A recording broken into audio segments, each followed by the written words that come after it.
Hello there, Dr. R. Michael Fisher. Well, I just got back from a very interesting experience. I'll talk about it as a creative ritual, but I'll talk it also about it as a way to take the edge off of your personality. So let me focus in on what edge is. And as I understand it, I mean, I'm an edgy kind of person in that certain sense of I like to push the envelope. I like to work at the edge, the border spaces in between the ordinary and the conceptually boring. I like to work places that are obviously diverse and, in a sense, fearless, that really tempt us not to get stuck in the prescribed presumptions and assumptions and prescriptions for how we're supposed to be and what reality is supposed to be. That all is, again, a lifelong path of learning how to do that and how to live in that place. So, in that way, I'll just call that a positive edginess. And then there's the other kind of edginess with it that's a little bit tricky to catch sometimes, and I can't always see it myself.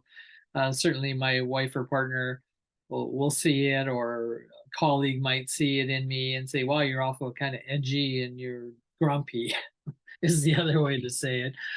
And I'm okay with a little bit of grumpiness for sure. I think raging grannies and grampies on the world are really important when you get to be a septuagenarian, that you really do have to step out of the comfort zones of really you don't owe anything to anybody and you're not trying to get a job from somebody or some employer. Generally, you have the freedom to finally be someone who can be an elder in a way, to speak out and speak truths to powers, etc. But back to the edge that this video is to focus on is the edge that you're kind of unconscious of in a way. It starts to become a habit and can start to be quite sort of self-undermining and destructive to even others, and hurtful is another term for it. And I start to notice the symptoms. So I'm really clarifying at this point in my life the symptoms of my edginess that I'll just call counterproductive. And the one of the main symptoms is that I start to get a kind of isolated, almost paranoid quality to being in the world. So in other words, I want to tuck myself into my art studio here or my library in my office and just concentrate and do work that I like to do and that feels good, which is great. And it's also a really important, purposeful, meaningful work. But I really don't want to have much to do with the world out there. And I get quite annoyed just sort of seeing or hearing anything about most of the world. It just pisses me off about how there's so much denial, there's so much carrying on as if, there's not a big crisis in the world. And, since I've been 15, I can't stand people who live that way. And humanity as a whole has gone down that route of so disengaged, disassociated from the realities of the way we live and what we're doing to our planet, and certainly human excess and unethical behavior. One could go on and on with the analysis, but the edginess comes with, yeah, I get angry and I get upset, but the real symptom, I'm always angry, really, to be blunt, at some level, and I think a lot of it's very healthy, righteous indignation. The not so good part, the symptom that shows up that indicates, and it's the part where I start to scare myself. Okay, let me try to explain that. It's not easy to get that. And it's also not easy to see how you scare yourself. And especially someone like me who's spent, 32, 33 years, I guess now, on this project of understanding everything I can about fear, really rethinking it, reconceptualizing it, and the notion and relationship to fearlessness and how would that play out in one's life, personally, professionally, and as an ethical global human citizen, to make the world a better place, save the world, if you want to call it that. So all that good stuff, all my good practices and intense work, and I can get kind of workaholic in my phase when I'm edgy. So I like that part of it. I get a lot of work done. But this edginess is a kind of a scared place. I start to, for example, I'll just even have while I'm working, I'll start to fall asleep. And this happens for people that get older is you start to fall asleep more easily and drift off when you're bored, or even when you think you're not bored, you actually drift off. It's kind of embarrassing sometimes. Certainly older people are well aware of this. You don't have those experiences when you're younger. That's all I can say. I didn't. Most people don't. And this drift off, what I have is it's kind of the hypnagogic state, which is the state just before falling asleep into deep sleep. That hypnagogic state, so you're drifting off, you can start to fantasize, even have certain imagery and or impressions. And really it's your unconscious throwing up imagery already, communicating with you. And what's happened in my edginess periods a lot, it's also kind of a depression that's there and it's often low grade, hard to recognize. I will get these really kind of negative, like immediate fantasies, or I'm almost in a semi dream.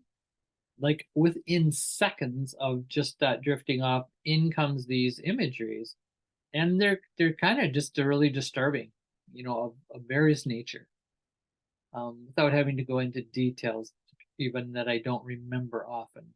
But they just sort of disturb me, and I'm going when I kind of then snap out of my little bit of a nod off. Um, I will just kind of recognize, wow, that was quick. Like it's almost like a nightmare starting, just starting to unwind up, spiral down, whatever way you want to look at it. And that is amazing to me. I've never been so aware of how close and how thin that barrier is between, a normal consciousness where I'm not fantasizing all those nightmares and paranoiac and even persecutory kinds of imageries and narrative. And the dream narrator, whoever that is in me, um, there's a dream narrator that's creating these narratives in some sense to communicate something and to pop through the unconscious. And I'm just amazed how thin that and how quickly it's so negative. They never are positive. I'm pretty sure that's true. So that's just my empirical lived experience. So watching those and over a period of years, especially the last few years, um, I think they're very much linked to that sort of low grade depression I have, that low grade annoyance that I have about the world and the way it operates in its sleepy, unconscious destructivity and toxicity for the most part. And then I just kind of get swirled into that as the negative of what I want to avoid. And then I try to create this more positive, constructive, and well, I can do something about it. And I am a leader of some kind, of a thought leader. I am not maybe as popular as one would like to be for sure. But I am a thought leader and I don't, feel embarrassed about saying that. And so I write and produce things and, give talks and so on when I can, and when people want me to. So that's one of the big symptoms. The other one is actual nightmares at night. So a lot of my dream space, and I am somebody who kept track of my dreams probably when I was in my late 20s and started studying Carl Jung and the world of dreams, and that opened up a whole new research and inquiry into, oh wow, there's a much deeper level of reality to what I normally am aware of consciously. And my rational scientific mind or abilities are also not the only reality going on. There's an irrational as well as a rational, and there's an irrational sense of modalities as well, the hypnagogic, the hypnopompic state, the trance states, dream states, and just this kind of reverie state of starting into fantasies, things that are out of your will and for the most part, not rational and will based, directed experiences. So this all has led to me coming to understand that I start to get absorbed, as maybe the word. I start to get pulled into a submergence when I am just too long in my head and annoyance and criticism. So I've become a professional critic over decades, and I'm well trained with a PhD and blah, blah, blah. And I love criticism, and I love it not just because you can criticize and put things down. I don't want to be putting people down, but no doubt there's some bleeding of putting things down and ideas down, and it turns into a little bit of putting people down.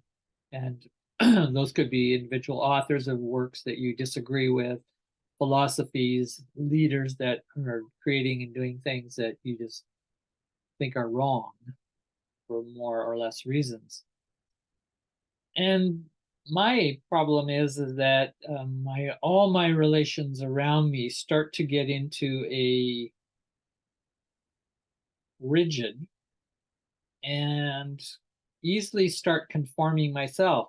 So I'm somebody who, again, want to be edgy and not conform. That's the what I call the healthy edginess.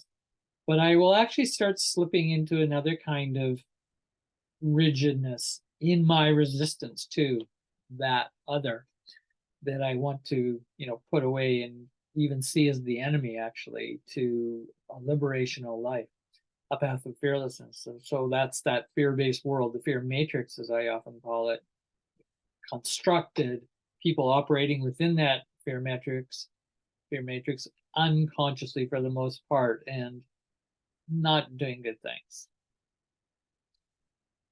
So I'm also trying to do good things, but I can get into not doing such good things too. And that starts to become undermining, as I said, and I start to scare myself and actually even get a bit terrified, even panic, a little edge of panic with the depressive quality. So for example, last couple of weeks ago, we went, Barbara and I, to a campsite and haven't camped for a year. So I was trying something new. This is like pup tent, picnic tables out in the wilderness. And I just haven't done that for so many years, even though I love the outdoors. I've loved camping when I was younger. But a lot of reasons I haven't done it, didn't want to do it. It seemed like too much bother, too much trouble. I didn't want to deal with all the weather issues. We don't have really good camping equipment. That costs a lot of money. And I had all kinds of excuses and negative ideas around it. But we actually got there, went, and it was really a beautiful experience hiking the trails and just being out in the outdoors 24 hours a day. Um, and then this pup tent at night, which was quite small, and with two people in there and, concerned about the cold coming in, and we didn't have good equipment, and it's not comfortable. I'm not in my regular bed. And then I have to crawl into this really tight kind of mummy-like bag. And I start waking up, in the middle of the night here, and I was like having this, really yucky feeling, like I gotta get out of here. I don't like this space. I want to, go in the car. I want to get home. I'm tired of this. I don't want to do this for 4 nights in a row. And another part of me rationally going, this is ridiculous. You should be enjoying this. You are enjoying it at some level.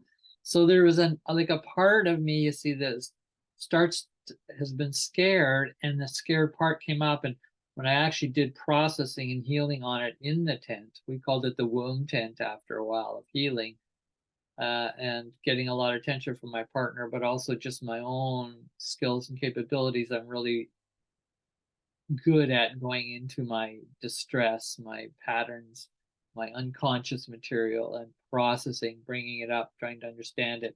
A lot of emotion, a lot of body trembling and shaking, and just really going into yucky spaces that you really just would love to avoid. And I feel ashamed that I even have those feelings. I have to deal with that with my partner. And it just brings up so much conflict as well with just who I am, with our relationship with her, which is not perfect. And yet, we've maintained a good relationship for 32 years. So everything just starts to become destabilized in this new environment, right? This is not uncommon for people. And as you get older, apparently it seems the case. I will verify that. You just don't want change so much. You want to keep a certain kind of smooth comfort zone, even though I'm an edgy person, creative person. So it's kind of paradoxical, and I'm just learning how to really be honest with myself. And that's really what I'm encouraging you as viewers to think about, no matter what age you are, listening to this, that there's paradoxes sometimes in your attempt to create a certain kind of good environment for yourself can actually start to turn sour because of the structuration of it and the motivation behind it. So, in a way, I'm doing all this work on fearlessness. Well, guess what? All my fear is coming up, and I'm like this weak, miserable, and pathetic person, in the middle of the dark, and can't sort of stand just being in silence and quiet, which I love silence and quiet normally. But in that particular set of conditions, in that new tent conditions, in the kind of close quarters, brought up really primal stuff around my birth as a child and feeling constricted, and won't go into all those fine details of my therapeutic moments and healing, and places where I realize I'm not finished that work. So I'm going to give you now, as I move to shift to the last part of the video, some real practical thing that I learned in the last 3 or 4 days. And this came about to, I wasn't sort of trying to fix anything. I knew I had to keep doing this deeper inner work to get around this deep fear, panic, and it's obviously sitting with depression on top. The way I'm living, in other words, you could kind of say I'm not happy. Is another expression for what I'm talking about. Lots going on, that's good, but just some level, I'm not settled. I'm not happy, health. I'm not in an equanimity state or even a somewhat balanced state. There's something off in the way I've balanced my life. And I've told you, I've been balancing it too much inward, too much in my own cave, and not wanting to engage enough with the world. And it gets me in trouble, even though I really don't want to engage with the world at times. But this recent experience was Barbara said, you should apply for this course. I saw it online. You seem to be a perfect fit, she thought. And it's, of course, put on by Beo Kumalafi, who I've done a previous video on. You can check on my YouTube channel here on his work as a trickster in the world, and how he's attempting to, with some others, colleagues that he's working with, to really bring a different way to try to be creative and understanding how to change the world, transform the world and ourselves, and not fall into typical old patterns of political correctness, wokeness, whatever it might be that seems to be the new wave of this is what we have to do. You're unethical if you don't do it that way. And we have to save the planet or whatever, save the race or whatever, gender identity, all these different preservation projects that can lead to their own, elitist, problematic exclusivities and domination agendas to change the world and try to make it the way they want it. So yes, we have to all work together and figure this out. But if you get edgy in your little sphere of, and then criticize everybody else out there, I can get into that easily, as I just explained. And then we just create more edginess in this counterproductive way. And I really do think it's counterproductive socially as well as individually. So what I got onto his course, Theo's course, and it was called Dancing with the Mountain, and it's not happened yet, and it's still in planning. I've applied for it. And on the application, what was so fantastic, I love his theory, and I've listened to some of his talks online. But I really like how he frames the application of how are they going to make a decision who's right to join this course. And they only want a cohort so big, I don't know how many that is, and they want it of a certain diversity. They want to get the right kind of people who are thinking in the right kind of ways, and that right means, I call it a very much more integral approach and thinking, even beyond holistic, even beyond political correctness and liberal and emancipatory and liberational and so on. Really wanting to work in the cracks in between and a lot of in the unknown that we can't really predict the best solutions and analysis yet. We're not there. We're in a mess.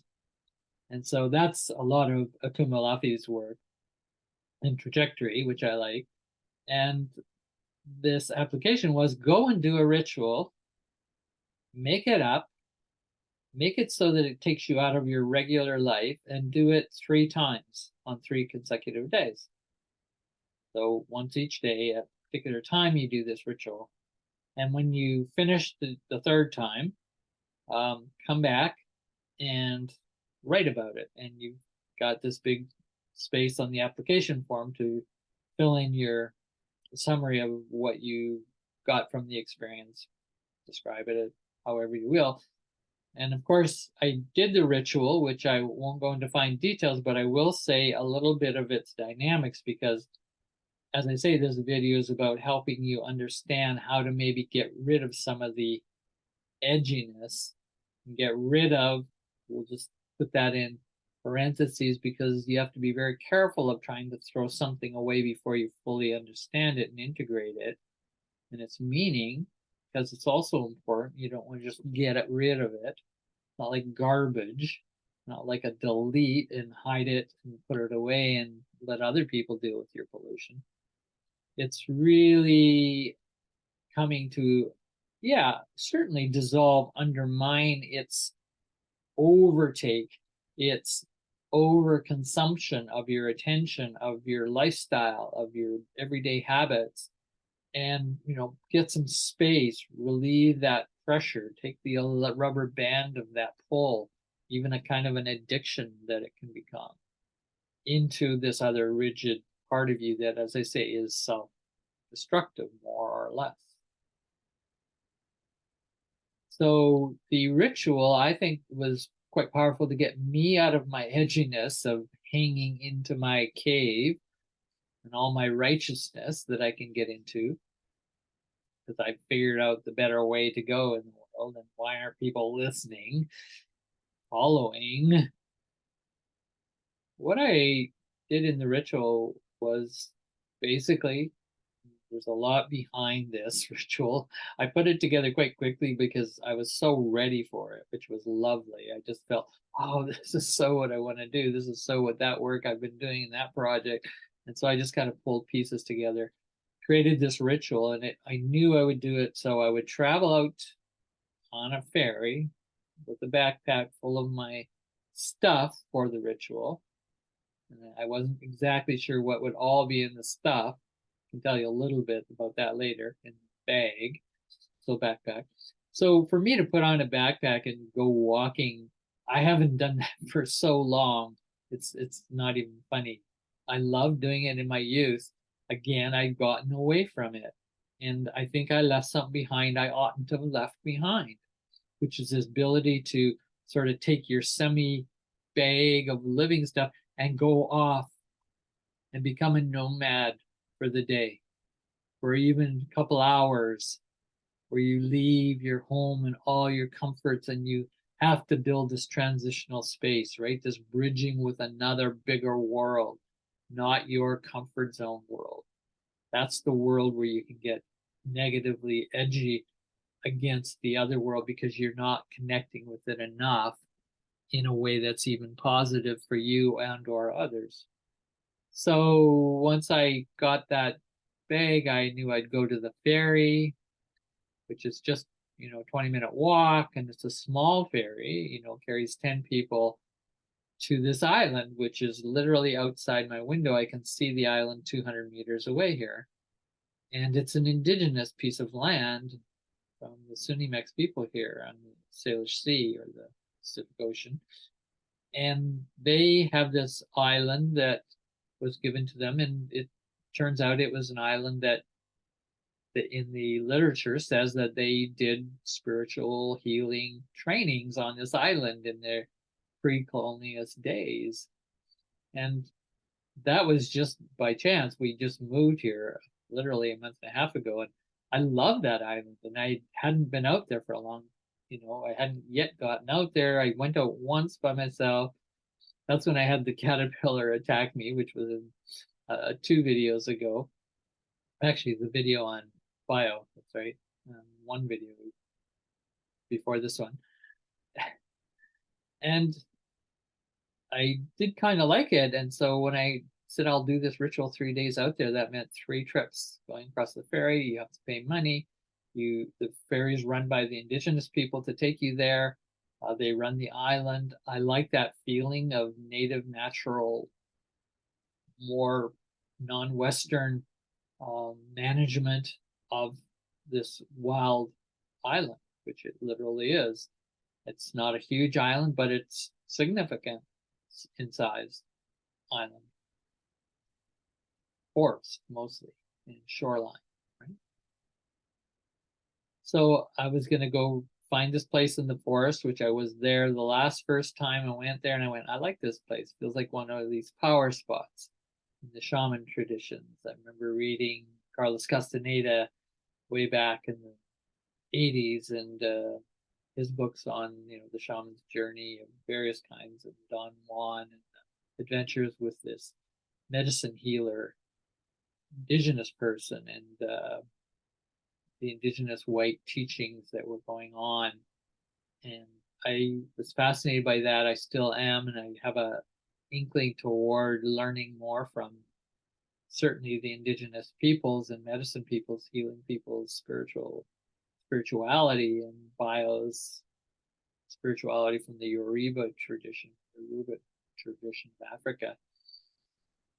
These are all interesting places for learning for me, but the ritual is really on your own. He said you don't have to take any tradition with you. And so I created this ritual of going under this huge blanket that I carried with me that weighs 35 pounds, I'm sure. And it's a big red blanket, it's very heavy wool type. And I would go to the site, cover myself with it. After, I did a few ritual things to get me there grounded. And I had some special things with me and a timer. And I was going to go under the blanket for 13 minutes first time. And then I said the second time I'll go for 26 minutes under it and be in the dark and have a headset on that I would muffle my sound. Just mufflers, no music being played or anything. It's just to cut off the sounds from everything else. So I just hear my inner world. So I'm going into this death posture inside this womb tent. And you can see why I'm doing this. Because of my experiences in the tent in the forest, began to realize there's something I'm not comfortable with anymore, being in that position, being so tight, being in the dark. And that just is irrational. It's not rational. I know how to be in spaces. I enjoy those spaces sometimes, but something is happening in my whole being in the last year, particularly, that is disturbed. It's coming up. It's coming for healing, and it is fear and terror at a very deep level. Like I say, it's to the point of a panic, and I can watch. I want to escape, and boy, I really want to escape from it. I don't want to go do this ritual under the blanket. Not really, because I don't like that feeling of the blanket's gonna be laying on my feet. Laying on my back, blankets on my face, laying down. I don't have a lot of room to breathe. There's not much air under there. I have to keep one of my hands just a little bit off the bottom so some oxygen comes in. So I'm getting heavy carbon dioxide, and I knew that starts to alter your state and condition if you don't panic as well and want to get out of there before 13 minutes. And I'm not doing anything. I'm not going there to do anything. I'm just going there to try to be aware and then see what happens. I'm just trying to get through it. in as much relaxed position as I can. 26 minutes for the second one, and then I plan, 39 minutes for the next one. Triple. So that was the skill challenge in a way, right? That's the challenge I give to my psyche. The main part to keep in mind that I'm in nature and I'm surrounded with what I spent a lot of time before I went in under the blanket, a lot of time after I came out of the blanket each time, just sitting and being there in nature. Second and third time, I had deer sleeping, eating right around me within 20 meters. Three. One was like 6 meters away from me, eating this buck deer, black-tailed deer. And I'm just looking through the corner of my eyes. I didn't dare turn my head and look around, but I don't know how he got that close. I obviously when I was in the blanket, and just kept walking up closer and closer, eating, and got that close, like wanted to be that close to me. It's a big island. Why are you that close to me? Like, and just these are the magical moments. And I could go into so many other little magical moments, including finding this amazing eagle feather, 18 inches long. It's just gorgeous. Yeah, I got to show you it. Found it in the grass when I got off the trail that I usually go from main path to get to my power site, and kind of got off on the grass because there's a bit of a meadow I have to go through to then get to this site, and it's kind of a little bit hard to find where I really like to sit, and it's off the path, which I love being off the path, right off the edge. And in getting a bit lost through the grass, I knew I'd find my way eventually, but I just was a little disoriented. And I looked down at one point and there's this huge feather. Look at the size of that. This is just gorgeous. You can just see I love to. So this, when I found it on the second trip in to the ritual site, I used it from then on to do ritual, opening the circle, closing the circle of where I was laying, and took it under the actual blanket with me, and as with a few other items that were meaningful and I was working on building a relationship with. Aspects, all of them of nature, and one was a symbol, it was a hammer of my father's I took with me because I was pounding in a particular sign. But I also so I was doing art performance ritual in this very creative and emergent way within nature completely.